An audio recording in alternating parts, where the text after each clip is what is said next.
we've investigated these things, not being willing to accept that, oh, that's a good theory and that makes sense. Let me give you 2 examples, modern examples, of how something that sounds perfectly logical is just simply wrong. And this is one of the things that we've learned about ourselves is that our brains suck. P.Z. Myers has one of the best presentations. I get to speak at conferences with him all the time. I don't know if you know who he is. He has a great science blog. He's probably one of the best biologists on the planet today. Studies squid a lot. And he has this great speech about how what we've learned about ourselves is that our brains just suck. Neil Tyson said, if you want to realize how bad our brains are, just go to any bookstore and pick out a book called Optical Illusions. What those books should be called is Your Brain Sucks. Because you can fool your senses into thinking something is other than what it is very simply, very easily. He tells a great story of how there was a police officer, and he was certain that he had seen a UFO. So he started chasing it in his squad car. Lights on, going. He's going 120 miles an hour down this highway, following this UFO. At the end of the day, and this is a guy who should be somewhat trained in evidence and thinking a little better, a police officer. At the end of the day, he found out he was following Venus because he was on a road that was windy and he thought it was moving back and forth like that. That's how bad our brains are. Let me give you 2 other examples from the Christian movement. One is, if you're talking about intelligent design, years and years ago, this has since gone by the wayside, both of these have now, but they had something called, I can't think of the term now, one second, irreducible complexity. And that meant that there was something that was irreducible complex, and since it was irreducibly complex, it had to be God's doing, because it doesn't work at any stage before that if you take away any one of the other components. It is what it is, and it works as it does because it is what it is. And if you take away one element, it goes to heck. The first thing they picked was the human eye, or any eye for that matter, any well-seeing eye. What they said was, if you take away any element of the eye in terms of the evolutionary process, you have something that's completely useless and does not help in any way aid that organism in terms of survival. So, of course, what happened immediately when they made this claim is biologists came out and said, well, actually, there are all kinds of animals who have different stages of the evolution of an eye. Not all of them have an eye like we have. Some of them can only see a little bit of light.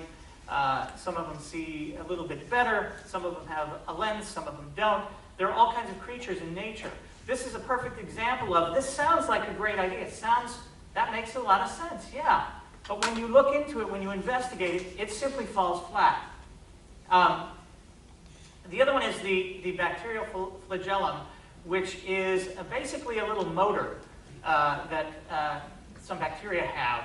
And they said if you take away any part of this, it doesn't work. So it must be God created it just as it is. It couldn't have evolved. There couldn't be any evolution in here. Of course, biologists once again came out and said, well, here actually is, if you take away these 43 parts, you can take away up to 43, and it still works it has another purpose, but it still works in this sense. It sounds great. It's a good argument, but it doesn't work. Okay? Years and years ago, back in the Greek world, someone came up with the notion that I used to talk about it as the greatest scam in the world. This is not really a true way it happened, but I think it's funnier this way. About a guy who was going around telling people, I can't possibly punch you in the jaw because from getting my hand to here to your jaw, I have to get to the halfway point first. And then I have to get to the halfway point of that. And then I have to get to the halfway point of that. And there's always a halfway point. And I cannot possibly, in the time that we have here, accomplish an infinite series of events of getting my hand from here to there, so I couldn't possibly punch you. It's called Zeno's paradox. And he would then tell them, if you want to test it out, I'll be happy to do an empirical test with you, and I'll bet you 20 to 1 odds, 200 to 1 odds, in fact, if you want. And they would say, okay, and then he would punch them in the jaw and knock them out and take their wallet. That was a good scam. What we know now from mathematics is that there's a reason that idea doesn't quite work. I'm not smart enough to explain it, but it's been explained to me. Differential calculus, I think, is what does it. Now, here's the other thing that's interesting to me. What I came to be after I had this revelation that my arguments weren't very good and all of that kind of stuff, I started really thinking about, why did I need that in the first place? Why did I need God? Why was that so important to me? And what did the arguments get me? Even the best arguments, if you accept Craig's cosmological argument, where does that get you? It says that there is a first cause and that cause is God. What information is implied about that being? Is there anything that we know about that being beyond him being the first cause from that argument? There's nothing. What can you know? I came up with a term that I use called practical atheism. I'm a practical atheist because I don't care if God exists. I just don't care. Because until we have a reliable methodology for determining, A, that this being exists, that there is a supernatural realm in which he exists, what he wants from us, and what type of character this being has, what is the point? What can we know about this being? If God comes down, the book of Genesis is great because it has this wonderful little story about Abraham. God comes down and tells Abraham, I want you to kill your kid. And he goes, great idea, God. And he goes and takes his kid and he's ready to kill him. And God says, well, no, it was just a test. The interesting philosophical idea behind that to me is, what can you really know?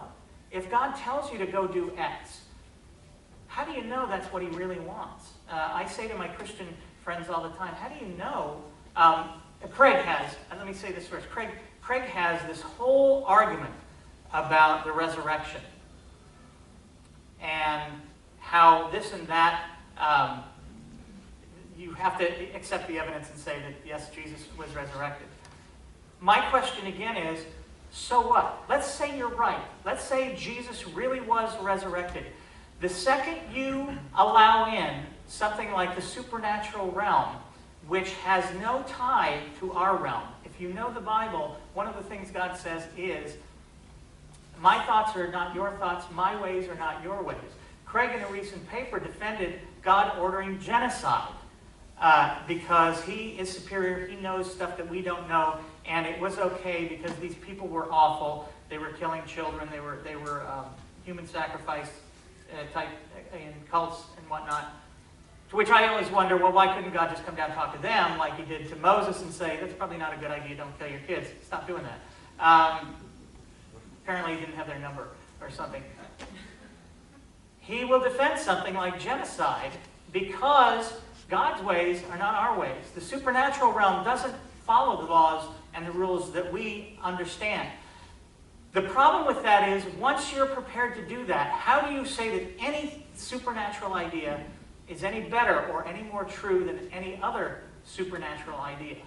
You're stuck in a place where there's no way to make any kind of decision.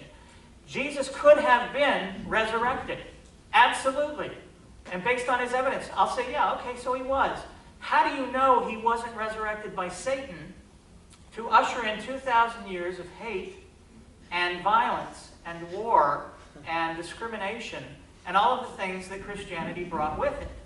How do you say that one argument is better than the other? There's no way to know anything about that. Let me go to, there's another interesting aspect to this, and that is